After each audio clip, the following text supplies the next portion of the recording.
The Bible said, "Lo, children are a heritage of the Lord, and the fruit of the womb is God's reward." Psalm 127. Oh, how precious these little children truly are.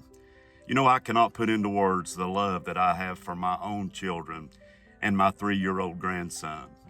Recently, he and I were talking, and I shared with him, I said, "Griffin, Papa is so proud of you, and Papa loves you so much." And bless his little heart, he looked me right in the eyes and he said, "Why, Papa? Why do you love me, and why are you so proud of me?" And you know, that really made me begin to think of just how important it is that we encourage them, how important it is that we lift them up and pray for them. You see, even as a 3-year-old child, there's this proclivity or tendency to think that their value is based on performance.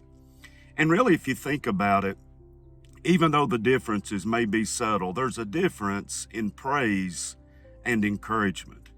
Praise would say that, if your child is superior athletically and they score the most points in all the games, or they get the most hits in all the baseball games, or maybe they're superior academically and they're always making straight A's. Certainly, fundamentally speaking, there's nothing at all wrong with praising them for their efforts.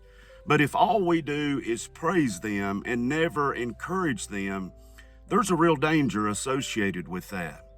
Because I'm concerned that those precious little minds could come to the conclusion, they could think that my value and my worth is tied to my performance. In other words, if I'm not performing well, if I'm not making straight A's, if I'm not getting the most hits, if I'm not scoring the most points, then somehow I am less than valuable. I am less valuable than I would be otherwise. And friend, how many of you know nothing could be further from the truth? But I believe this is how children think.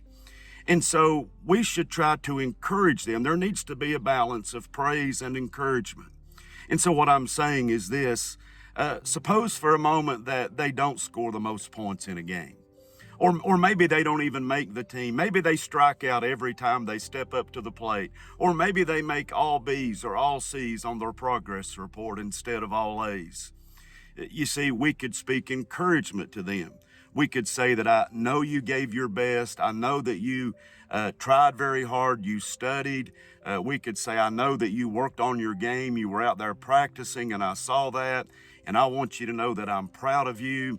I want you to know that I love you. I just want to be an encouragement to you. And so really, encouragement is not based on performance. Praise many times is based solely on how another person performs. And so I don't want to be guilty of only praising my children or only praising my grandchildren.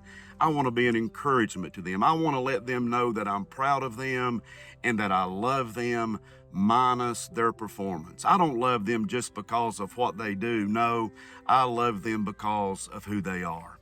And boy, it's the same way with the Lord Jesus. Aren't you glad to know that the Lord Jesus loves you just the way you are, and that the relationship that we enjoy with Him is not a performance-based relationship?